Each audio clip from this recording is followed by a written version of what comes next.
Hi, everybody. My name is Gary Balavio, Vice President of Technology Partnerships here at Cloudinary. And this is MX Matters, where we discuss all things media experience and trends that are shaping the visual economy. I'm happy to be here today with Amit at XWP. And Amit, welcome to the program. Thanks for joining us. Thank you very much, Gary. It's a pleasure to be chatting with you today.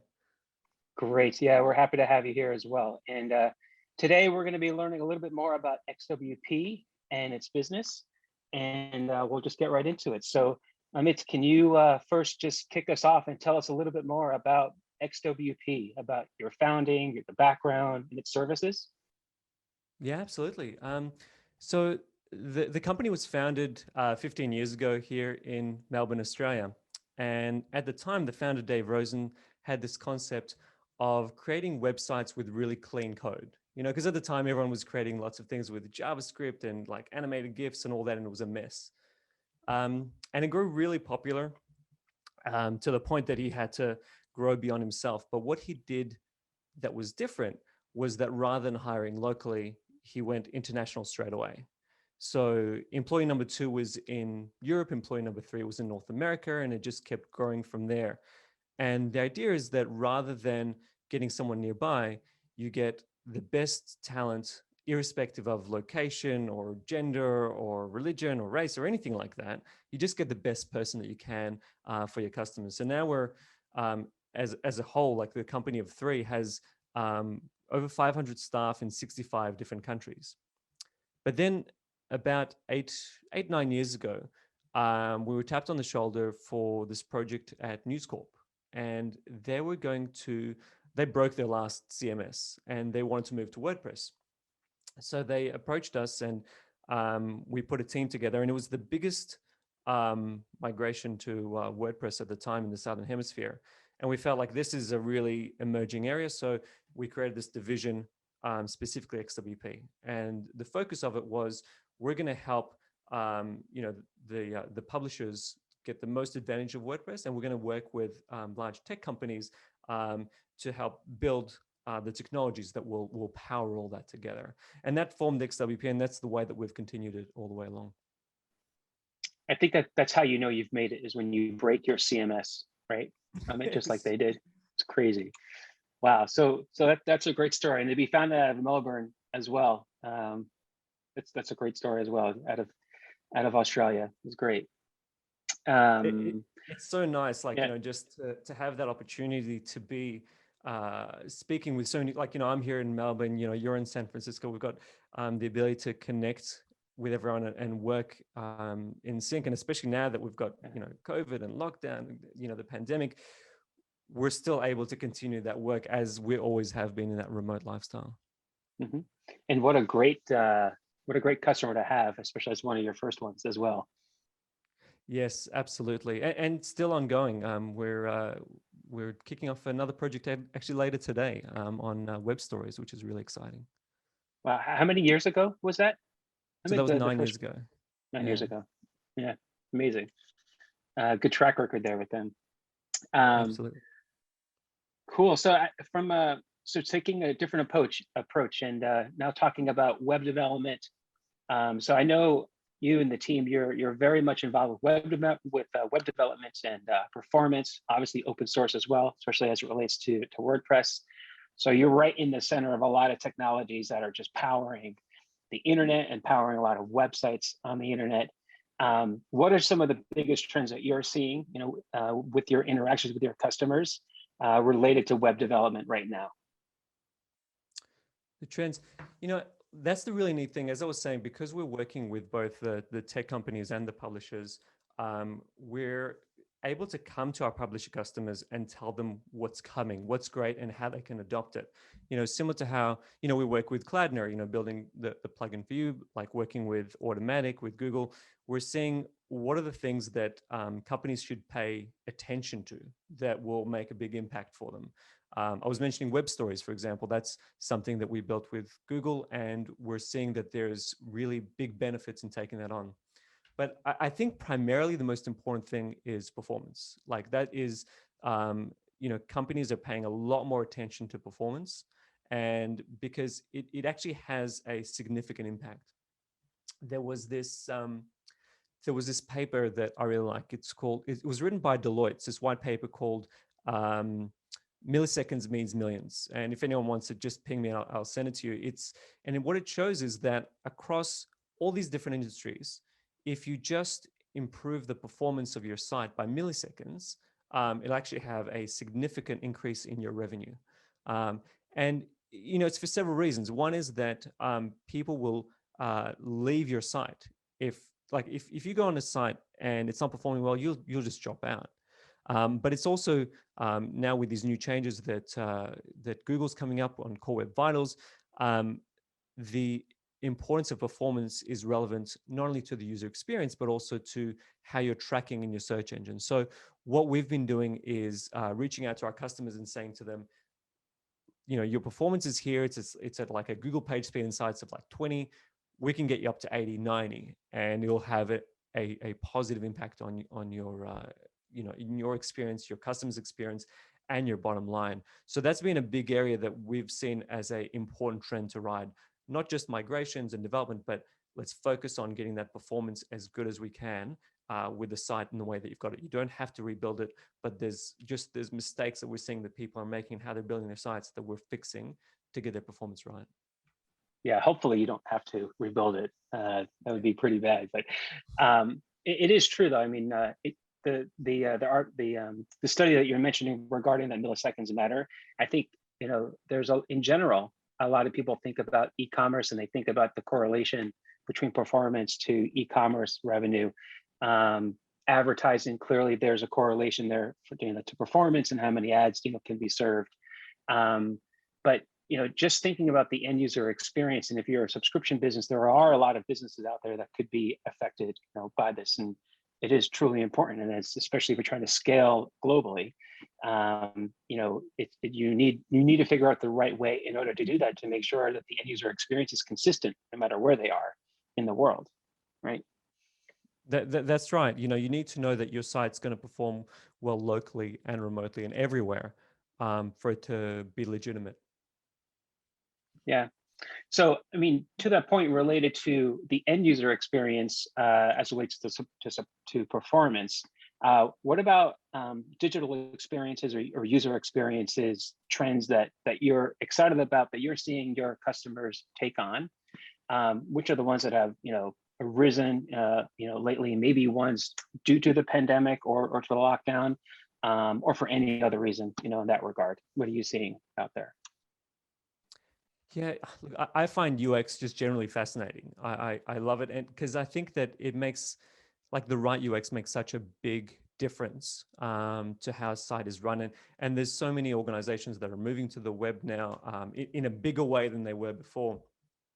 The interesting thing with it is that there's different elements to it. From one perspective, there's the importance of good design. People come to us and they say, like, we want our site to look, better than our competitor. Have a look at our competitor. Look how, fancy they are. We want it to look better than that.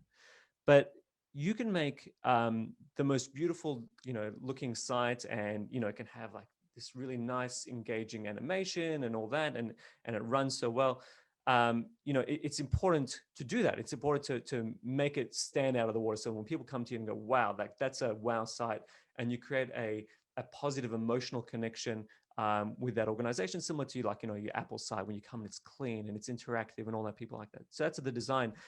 But again, come back to performance. If you don't have a highly performant site, like, some designers will want to make all these things happen on your site, but it will bring your performance right down. So when you're doing UX, you got to think about the design together with the performance, so that what you're building, you don't have to undo to make your site sing, because it can make the most beautiful site in the world, but if it takes too long to load, people will never see it. They won't wait for all that stuff to load.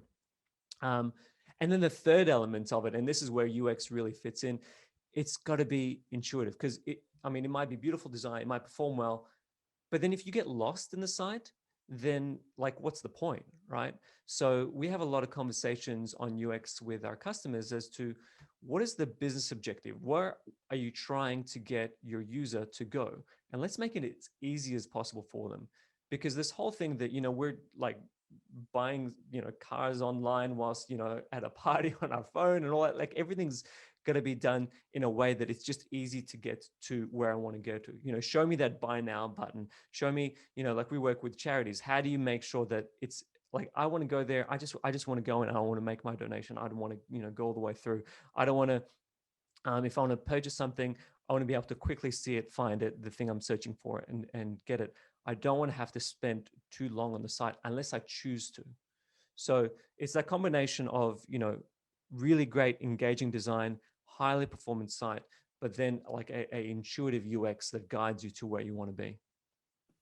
Yeah, and it's so true. I mean, because of course you want to provide the richest experience possible, and you want to use the richest, most engaging content. But I mean, obviously, like if your site can't load for people around the world, what the heck is the point, right, of creating this rich, beautiful website? And then also too, from a mobile standpoint too. I mean, we see it a lot where you have some websites where they're trying to push and cram down these large, beautiful assets like a 4K video to a mobile phone. There's no point in pushing a 4K video to the mobile phone. Don't do it. You're just wasting bits at that point. You're not getting the real benefit of it.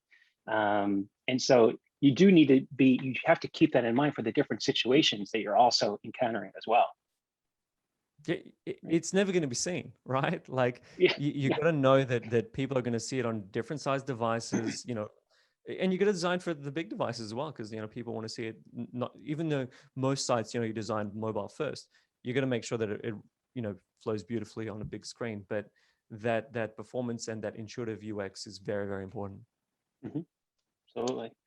Um, so now moving to like the past year. So, a lot of industries, a lot of companies have accelerated their move to online, and a lot of digital transformation projects have definitely been accelerated. Um, so, in your experience, what are some of the biggest challenges that you're seeing, companies face today with that acceleration, to online? And I guess, alongside of that, what are the biggest opportunities that are getting created with that as well?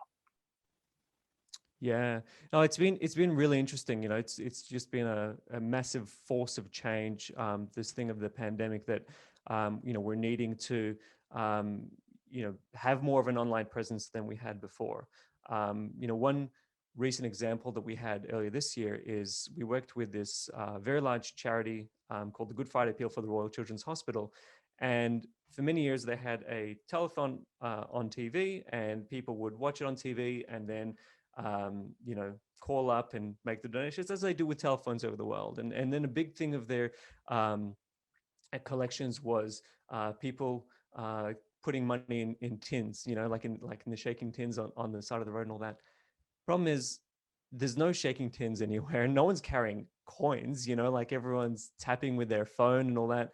And the idea of, watching on TV and putting on their phone. So we said to them, like, let's get it online. Let's get it so that people can watch the whole telethon on their phone, donate alongside with it, and create that positive experience that it's all together. So that was like one example where, a charity that's been running for 90 years had to suddenly change in order to be able to remain relevant with the audience and the way they interact. Another big thing that we're seeing with the pandemic is that a lot of organizations that had their legitimacy in their brick and mortar, yes, they had their website if anyone wanted to, but that was like, 5% of their business or anything like that. Suddenly there's lockdown and they have to close their shop, and they've got, stock and they need to sell it. And it could be like your local bookstore and all that. They need to be able to sell online. And now what we're seeing is it's not, people are buying not just from, the big brands from Amazon or eBay or anything like that. They're buying from all these other shops. But it's this thing of giving the person the confidence to put their credit card details with you. And for them to put their credit card details with you, they're going to go, is this an actual real business? Is this business going to be around before it delivers their stuff to me? And part of that is having a site that looks professional. So you can't have something that again doesn't load or looks like it's been created by an amateur. It has to look as professional as your shop does, as your business does, because that is now the front entrance. That is your introduction. And it's all about giving people that confidence to interact with you, to give you their money. So that's been a really important thing with the pandemic. People have had to step up their game in their online presence and how they look. Yeah, and I do think you're right. I mean, especially if there is a performance problem, um, I think that does take away from the trust a little bit. Clearly, if it doesn't load at all, they're going to abandon the site. But there is a little bit subconscious there, I think, with respect to the site is slow. Every page you're going to is slow. There's a little bit of a concern, even from a security standpoint. Do I want to give all of this my information, my personal information, to this website? Are they really securing it that well as they're building it? I think there is a little bit of that there as well. I mean, you have to build up that trust to get the transaction, and it is hard to do, especially with I guess a brand that isn't as well known. Just like you said, or a brand new site. That's Uh, interesting. it, it absolutely is trust, and I can tell you from being here in lockdown for so many months, and my daughters would come to me and say, "I want to buy this clothing now and this thing now," and I'm going to all these sites I've never heard of before, and I got to make sure, like, is this a legit site for us to have that, and it's that trust to go, Yeah, well, I've never heard of this, but it looks like they built this site well, so this is most probably secure. This is most probably a real business and all that. Let's give it a go. So that trust is really important, and that brings it back to performance. It brings it back to UX design and all that. yeah, It all marries it up together. So the businesses that have been coming to us have been about realizing that in order to remain relevant, in order to remain active, they need to ride the wave and they need to put their investment into their online presence. got it. Fantastic. Well, Amit, thank you so much for taking the time with us today. Really interesting conversation. Great to learn a little bit more about XWP. And so for everybody who's listening right now, thank you also for listening. If you liked today's episode, please smash that like button and subscribe to make sure you get the latest episodes of MX Matters and keep up to date on all things media experience. Thank you.